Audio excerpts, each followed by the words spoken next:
Fala, moçada, como vão vocês? Tudo bem? Eu espero que bem. Galera, vamos para mais uma aula, dessa vez um formato um pouquinho diferente, porque ao invés de estarmos com aquela aula ao vivo, nós estaremos fazendo essa aula gravada, perfeito? Porém, sempre é hora de biologia. Legal? Moçada, hoje nós vamos fazer algo que eu estaria fazendo com vocês na sala de aula, perfeito? Que é olhar através de vídeos aquilo que nós trabalhamos nas aulas anteriores. É muito importante a visualização daquilo que nós estamos tendo para que eu tenha maior compreensão de tudo. Perfeito? Nós vamos começar com um pequeno vídeo, muito pequeno, mostrando a dupla fecundação em angiospermas. Tema que sempre é muito cobrado quando o assunto é Enem ou os demais vestibulares. Tudo bem? Vamos dar uma olhadinha nesse pequeno vídeo e já já a gente volta.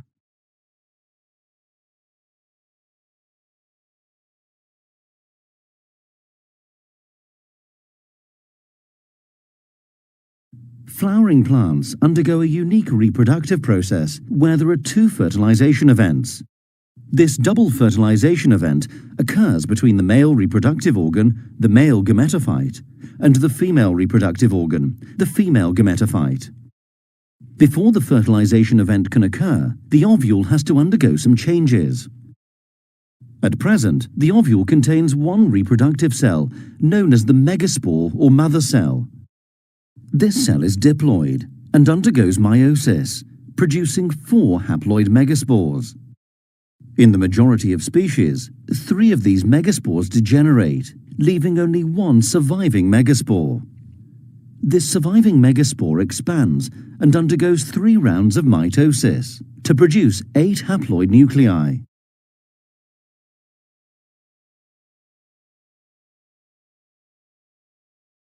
As the nuclei have not developed any individual division, they initially share the same cytoplasm.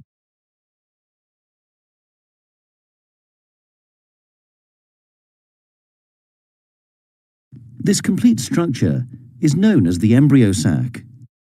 Within the established embryo sac, cell walls begin to form between most of the nuclei. 3 cells named antipodal cells form opposite the opening of the ovule, known as the micropyle. Another 3 cells form above the micropyle. 2 of these are synergids, and the other is the egg cell. This leaves 2 nuclei in the center of the ovule. These central nuclei remain together in one large cell. It is the egg cell and this central nucleate cell which will eventually become part of the double fertilization event. In order for the double fertilization event to occur, the male gametes, the sperm, must travel from the anther to the embryo sac within the female reproductive organ. The pollen grain contains 2 main cells. A cell named the tube cell makes up the bulk of the pollen grain, and the sperm cell, which at this stage is known as the generative cell. To reach the embryo sac, a pollen grain must land on the stigma.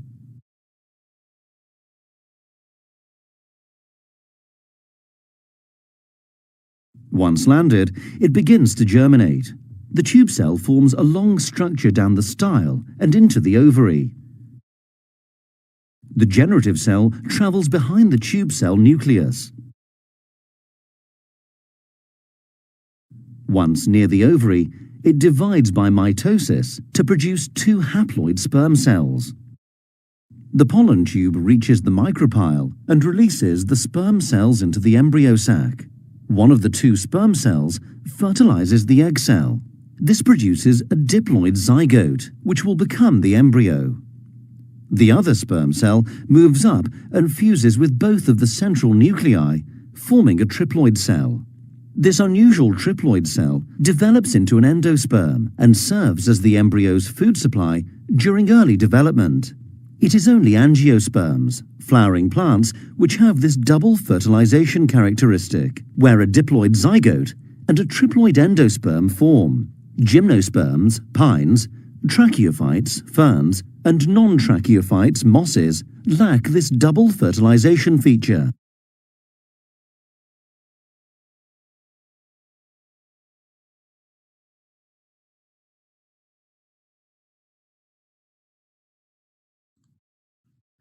Olha aí, moçada, interessante isso, né? A gente consegue, através da imagem, visualizar aquilo que a gente veio discutindo enquanto teoria, onde, nas angiospermas, eu tenho no interior ali da planta, no gineceu, ocorrendo a dupla fecundação, coisa que não ocorre nos outros vegetais que estudamos, como gimnospermas, briófitas, pteridófitas.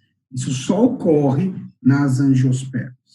Uma célula, um núcleo, vai dar origem ao embrião, que é diploide, e a outra célula vai dar origem ao endosperma, se juntando a dois núcleos que eu tenho ali dentro do meu saco embrionário, formando o endosperma, que não podemos deixar de esquecer, que é a reserva nutritiva para manter o embrião, enquanto esse está no interior da semente.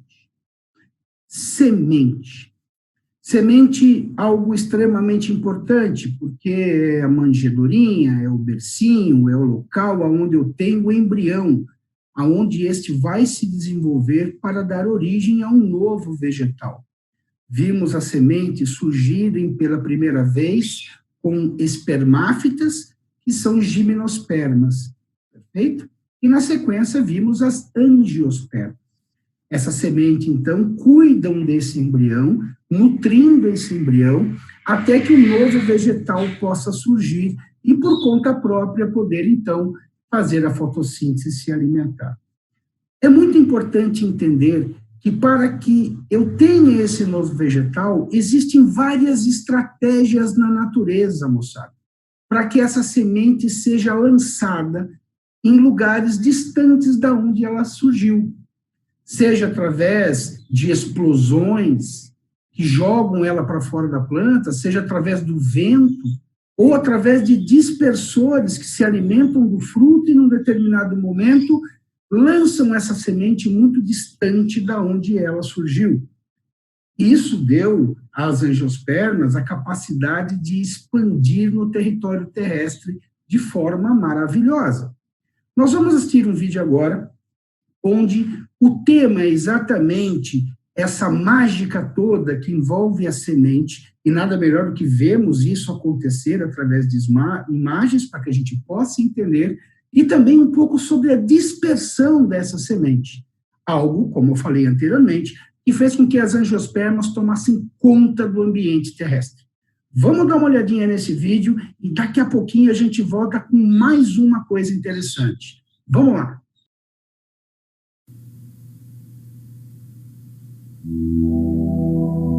As sementes são um belo projeto. Contêm todo o material genético para fazer uma planta novinha em folha num conteúdo minúsculo que pode ser produzido aos bilhões e depois ser dispersado pelo mundo.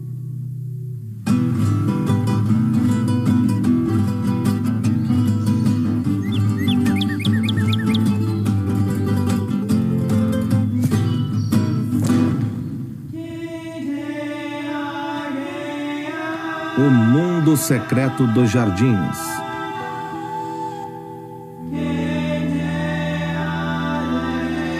Vem voar comigo, sementes. Distribuição Sinapse.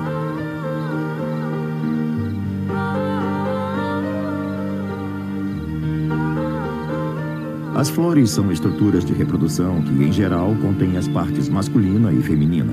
Quando as duas se unem, podem produzir toda uma nova geração, os frutos.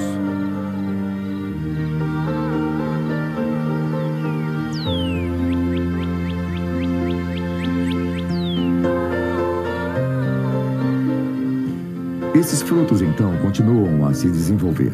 Amadurecem e depois, é claro, as pétalas e tudo mais caem no solo e deixam para trás essa base inchada da flor que está agora cheia de sementes prontinhas para serem dispersas.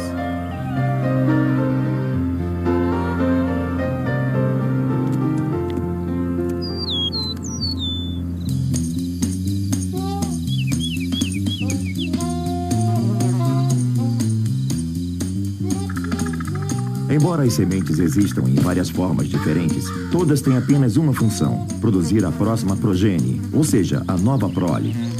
O segredo de cada uma dessas sementes, e isso na verdade dita muito das suas diferenças de formas, é como surge a necessidade de se dispersarem. Plantas diferentes têm estratégias diferentes para sua sobrevivência e reprodução. Algumas gostam de acordar cedo e fazer todo o serviço antes que as outras comecem a sua faina. Plantas como a Dicentra formosa brotam nos primeiros dias quentes da primavera e sempre murcham e liberam sementes antes que a metade das plantas do jardim tenha sequer surgido em cena.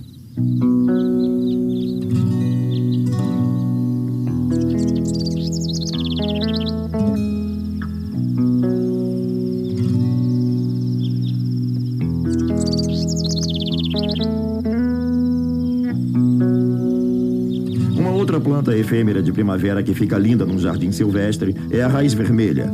Como outras plantas silvestres, se desenvolve no início da estação para aproveitar bem o sol. A raiz vermelha tem um esquema bem elaborado para dispersar suas sementes. Elas liberam através de umas agulhetas uma substância doce, como num jogo de sedução, para tornar cada semente um pouco mais atraente.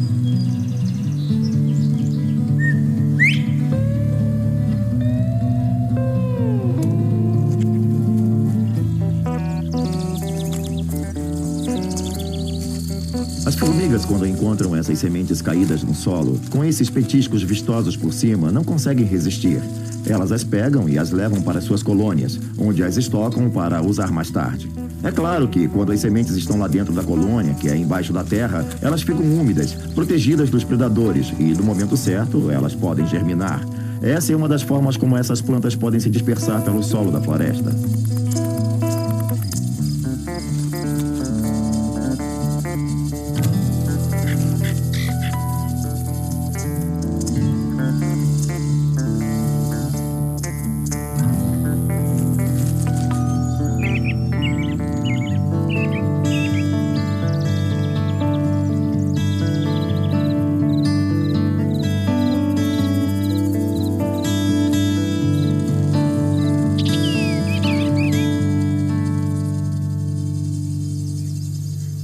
Em alguns casos, quando uma semente quer se dispersar, o melhor lugar é um que seja perto de onde a planta-mãe estava originalmente.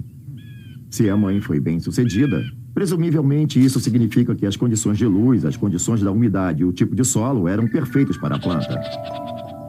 Algumas sementes simplesmente caem no solo e quicam um pouco. Em geral, têm um feitio arredondado. Portanto, podem rolar pelo chão até finalmente se alojarem em alguma fenda ou cavidade no solo, e ali podem ficar até que estejam prontas para germinar. É comum você encontrar plantas agrupadas em habitats apropriados, onde as sementes não caíram muito longe da mãe.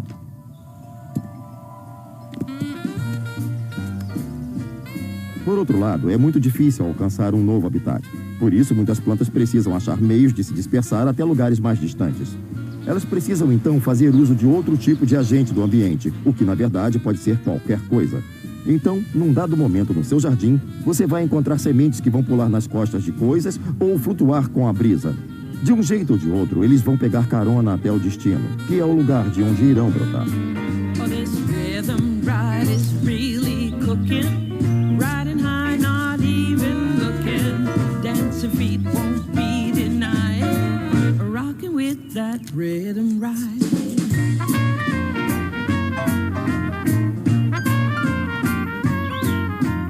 In a hot rod or a freight train, I like riding in an airplane. East or west, north or southbound, we'll be riding without slowdown. Hey boys, strike up the band. This rhythm ride is really grand. When the band has got a groove on, I'll go get my dancing shoes on. And when that beat is in the pocket, well, it's like riding in a rocket. Hey boys, strike up the band. This rhythm ride is really grand.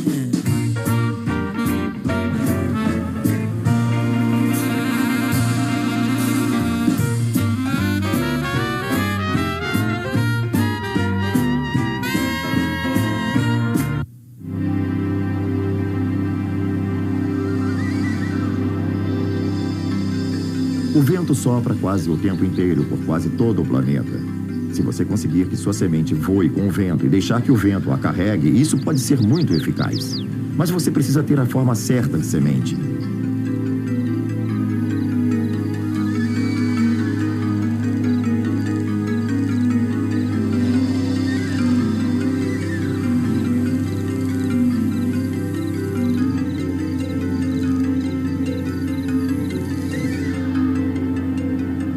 Para aproveitar o vento, as sementes têm que ser bem pequenas, sem muito óleo ou muita goma que aumentem seu peso. E elas precisam ter um paraquedas, a fim de serem levadas pela mais leve brisa.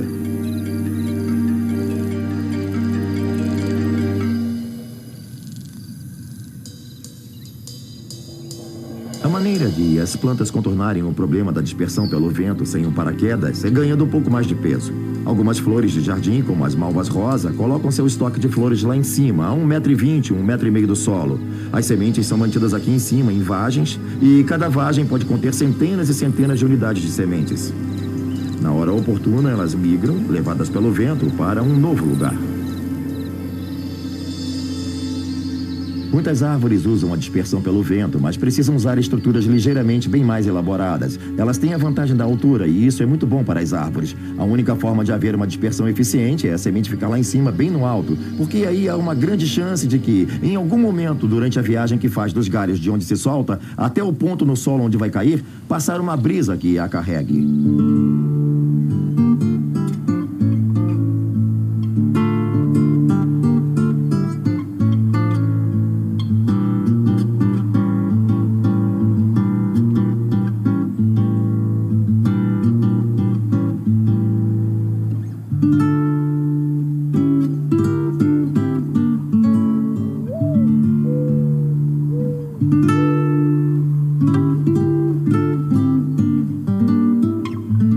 As árvores têm um mecanismo como uma pequena asa na semente. Qualquer brisa, por mais leve, vai fazê-la se desprender rapidamente e viajar até uma distância considerável.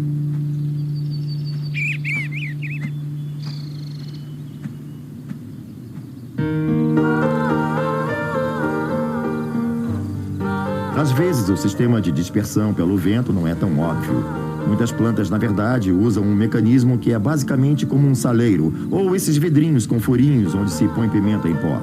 Toda vez que o vento sopra, a haste é empurrada de um lado para o outro e, a cada vez, algumas sementes caem lá de cima.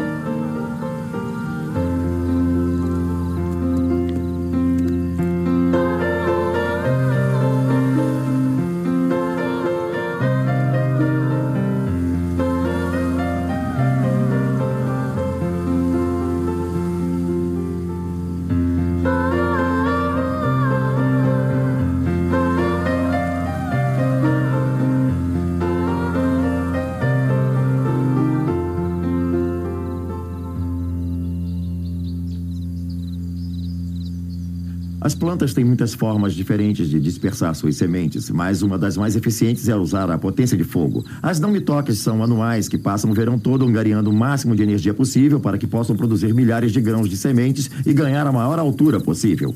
Mais tarde você vai ver por que elas são chamadas de não-me-toques. Quando se desprendem, fazem um puff.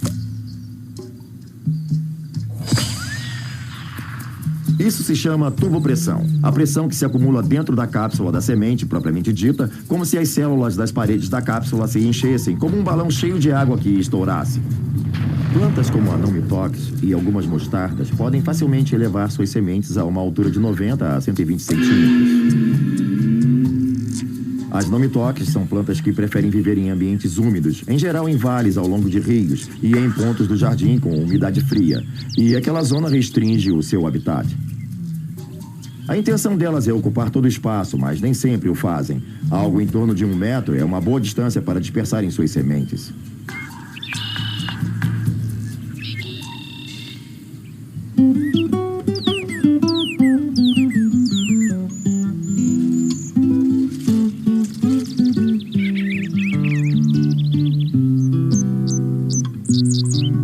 As plantas têm um longo histórico de usar animais para quase tudo, da polinização à dispersão.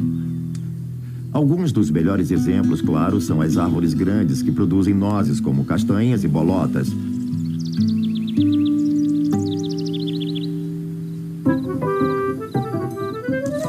Elas produzem sementes grossas e irresistíveis a certos animais, que as usam como fonte de alimento pelos óleos e proteínas. Eles pegam essas sementes e as transportam para outros lugares com a intenção de armazená-las. A notícia boa para a planta é que, às vezes, esses animais esquecem onde as armazenaram e, mais tarde, essas sementes podem germinar em local bem longe do local original da planta-mãe. Só o que a semente precisa é ter um aspecto tentador que logo virá um animal para dispersá-la.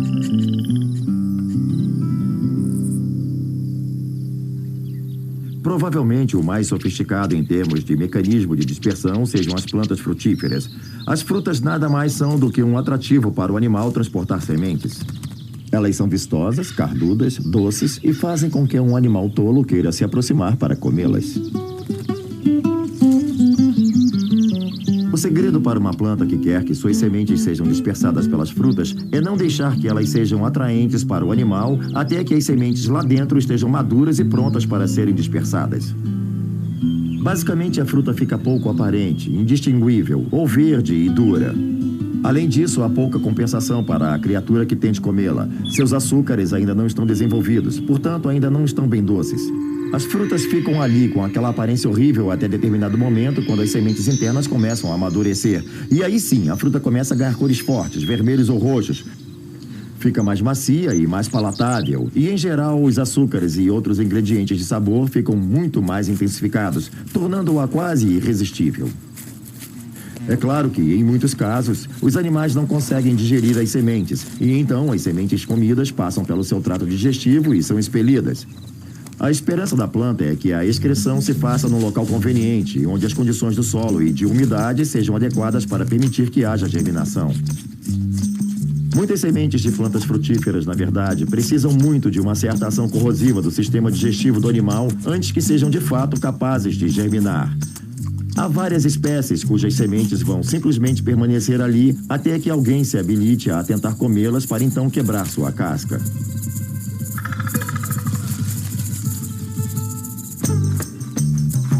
Mas existe mais de uma maneira de se pegar carona. Pergunte aos criadores do velcro que se inspiraram nas plantas.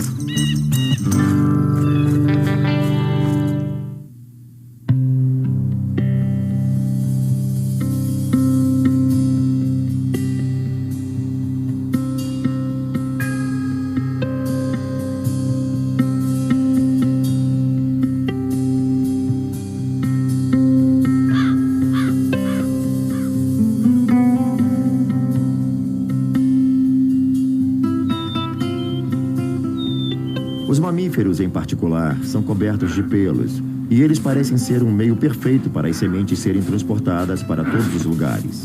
A outra vantagem dos mamíferos é que eles costumam fazer o mesmo caminho seguidamente, então você só precisa se fixar na passagem habitual e esperar, porque algum animal vai aparecer e levar suas sementes para você. Uma planta que faz muito uso desse mecanismo é a bardana. A rebarba, propriamente dita, é composta de duas partes. Uma casca recoberta por espinhos e uma câmara interna cheinha de sementes escuras. São oportunistas e aproveitam qualquer chance de pegar uma carona até o local novo. E são tão persistentes que, quando você tenta desesperadamente desalojá-los, não consegue evitar quebrar a casca e liberar as sementes. Muitas outras plantas usam o mesmo tipo de mecanismo. A amor do campo, às vezes chamada de flor do campo, também tem uma estrutura de fixação assim. Cães e outros animais peludos não são as únicas criaturas que podem dispersar essas sementes. As pessoas, principalmente jardineiros, funcionam como agentes de transporte, quando as pequenas cápsulas se agarram às suas calças ou saias e são carregadas, podendo chegar bem longe.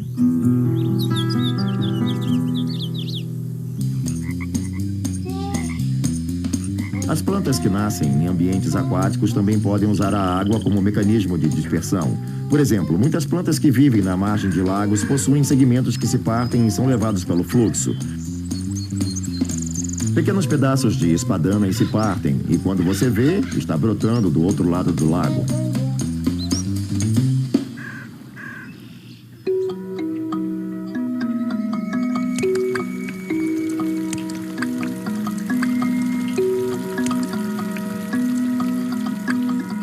Mesmo a chuva é algo que as plantas exploram. Para nós, os pingos são pequenininhos e delicados, mas tudo é relativo. Para as plantas, os pingos de chuva são uma força a ser utilizada como mais um meio de dispersão de sementes.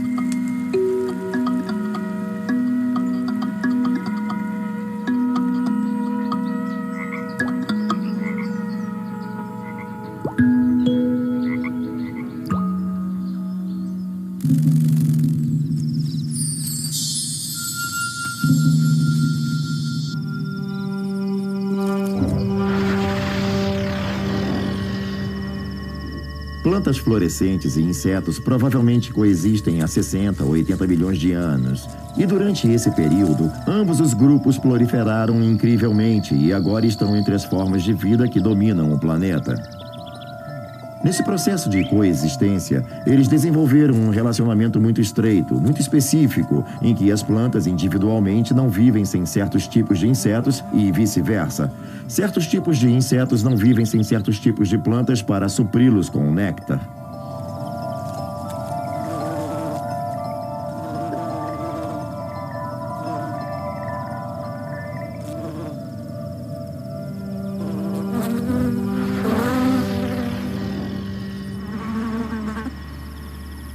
É no decorrer desse relacionamento que as plantas mostram suas verdadeiras cores.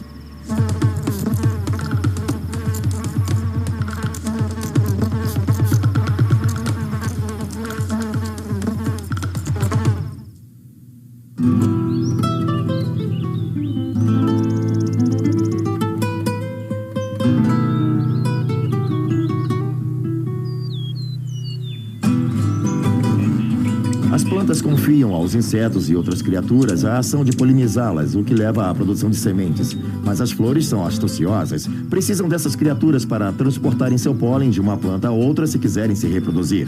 Mas elas sabem que insetos não são tolos e não vão fazer esse serviço de graça. Então as flores instigam criaturas a visitá-las, oferecendo-lhes uma doce recompensa para então o verdadeiro jogo começar.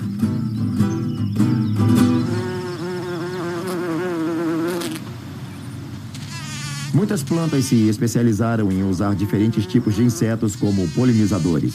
Algumas se especializaram em usar abelhões, abelhas comuns ou abelhas solitárias. E é comum vermos flores cuja forma é determinada pelo tipo de polinizador que elas procuram. Por exemplo, se o inseto que ela deseja for grande como um abelhão, a flor terá uma formação bem aberta, com uma corola bem longa para que o abelhão caminhe sobre ela para sugar o néctar. Isso significa que, ao caminhar pelo tubo da flor, seu corpo felpudo vai ficar coberto de pólen e ele poderá transportá-lo para a próxima flor. Às vezes, o sistema não é inteiramente à prova de tolos. Embora as plantas em geral façam os insetos fazerem um grande esforço para entrar pela flor adentro a fim de sugar o néctar e transportar o pólen, alguns insetos criaram estratégias com as quais podem enganar o mais hábil planejamento da flor. O que eles fazem? Eles vão para as costas da flor e comem um pedacinho dela, chegando até os néctares e sorvendo-os sem terem o trabalho de entrar por dentro da flor. Isso, é claro, não atinge a finalidade da flor. Então, invariavelmente, as plantas desenvolvem contra-estratégias para esses casos. Eventualmente, as plantas podem desenvolver pétalas mais espessas, que são mais difíceis de se morder, e desenvolvem tubos mais estreitos para que as línguas compridas tenham que se aprofundar ainda mais, e podem até começar a esconder os néctares bem fundo na flor, de forma que a abelha que queira o néctar tenha que procurar por ele.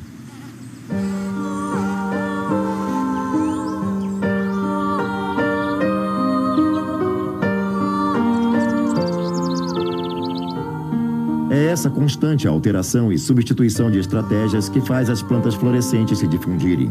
O que mais me impressiona é a complexidade de suas estratégias e estruturas para a produção de sementes e dispersão. Ainda há muito mistério em torno dos meios pelos quais as plantas exploram seu ambiente, suas manipulações sutis, seus interrelacionamentos complexos e, às vezes, em torno de sua beleza. Elas seduzem a todos nós com suas fragrâncias doces e flores vistosas, e dessa forma garantem que seus genes sobrevivam nas gerações futuras.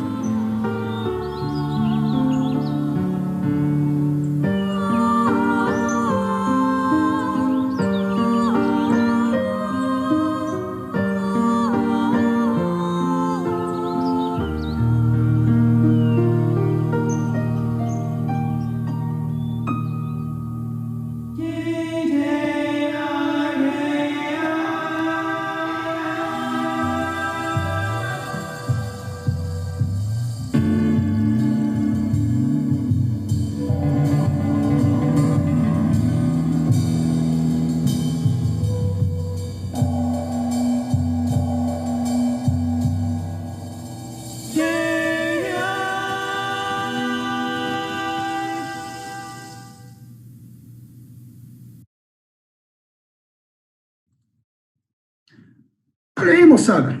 Vocês viram a partir desse vídeo, com a ajuda desse vídeo, que existem vários mecanismos que os vegetais utilizam para poder dispersar as suas sementes. Muito interessante isso.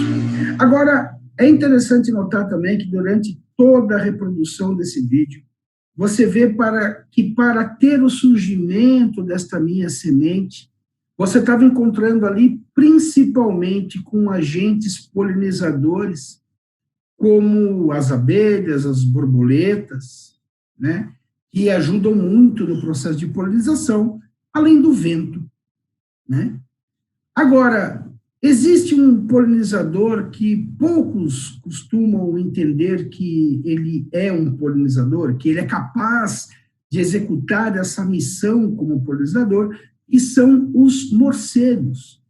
E nós temos um vídeo pequenininho também para mostrar para você a importância desse animal na polinização, na dispersão dessas plantas. Eu preciso do agente polinizador para que esses vegetais tenham sucesso, moçada. Aí discutimos tantas e tantas vezes na ecologia, dentro da nossa biologia, a importância do equilíbrio ambiental, da preservação. A partir do momento que eu não tenho determinado animal, eu não tenho determinado vegetal também, existe uma íntima relação entre todos eles. Por isso a necessidade de preservarmos tanto a fauna quanto a flora. E esse polinizador em especial, o morcego, ele é cercado de vários mitos, de várias superstições, né, que levam muitas vezes ao abatimento desse animal, e ele é extremamente importante para a polinização de vários vegetais. Então, vamos conhecer esse animal num vídeo pequenininho. Já já a gente volta. Ele é pequenino, mede cerca de 6 centímetros em média e pesa aproximadamente 9 gramas, e é um dos mais comuns do país. Ainda que seja estigmatizado e possa causar medo, o chamado glossófaga, ou morcego beija-flor, é tão inocente quanto o nome popular aponta. O mamífero se alimenta de néctar, pequenos insetos, além de pólen. Aliás, ele é um dos mais importantes vetores para a polinização de plantas do cerrado. Polinizando, espalhando flores e frutos, ele é um animal que vai trazer bem, porque ele vai repor um cerrado, uma mata atlântica, uma caatinga tão espoliados e quase acabando, né, por ação humana. Então, esse animal é importante na preservação de várias centenas de espécies de frutas e de árvores do cerrado. Estima-se que 20% das plantas noturnas sejam especializadas em receber o pequeno voador para que a espécie seja perpetuada, a exemplo da bananeira e do pequizeiro. Não é à toa que ele divida o nome beija-flor com o pássaro que paira no ar. Ele também consegue voar rapidamente e tem uma língua especializada na coleta de alimento em flores. Como todo morcego, os hábitos noturnos do pequenino aí, muitas vezes, acaba fazendo com que ele seja confundido com outros morcegos, frugívoros ou bebedores de sangue de animais. As pessoas já têm... O morcego por si só já tem um estigma muito grande, né? A própria imprensa, a literatura fez desse animal parecer uma coisa do mal. No entanto, absolutamente jamais vai atacar alguém. As pessoas têm medo exatamente por essa movimentação. Ele não vai enrolar no cabelo de ninguém, não vai fazer mal nenhum. A espécie é tão comum que você pode ter uma pequena colônia em casa e não saber disso. Pode estar no forro, no sótão da sua casa. Mas a espécie é bem inofensiva, tanto que nós encontramos alguns deles e levamos o cinegrafista Jorge Júnior até aquele local para mostrá-los. Exceto pelas fotos que você viu nessa reportagem, todos os animais voando foram captados pela reportagem da TV Vitoriosa no sótão do laboratório onde o pesquisador foi entrevistado. Então, quando você achar um desses, não se assuste e lembre-se, eles estão ali para perpetuar as flores que você tanto gosta. Esse animal em particular, ele deve ser extremamente preservado. As pessoas têm que entender que a natureza colocou esses animais junto a nós, e nós temos que dividir o planeta com eles. E quem está estragando o planeta somos nós e jamais eles. Muito legal, né, moçada?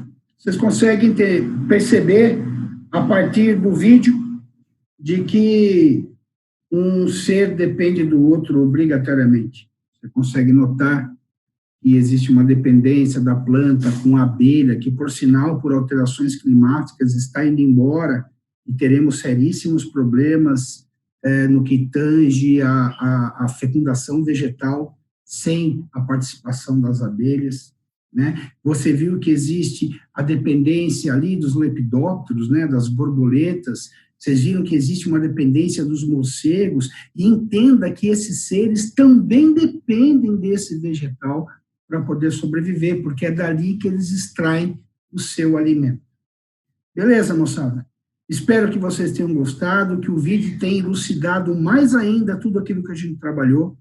Peço que vocês realizem os exercícios que temos para realizar ou que vocês não fizeram até o momento, talvez, com relação a angiospermas, porque aplicar nos exercícios essa teoria é extremamente importante para ver se a gente compreendeu tudo isso. No mais, fica aqui o meu abraço, aquele beijo, meu muito obrigado e até a próxima aula.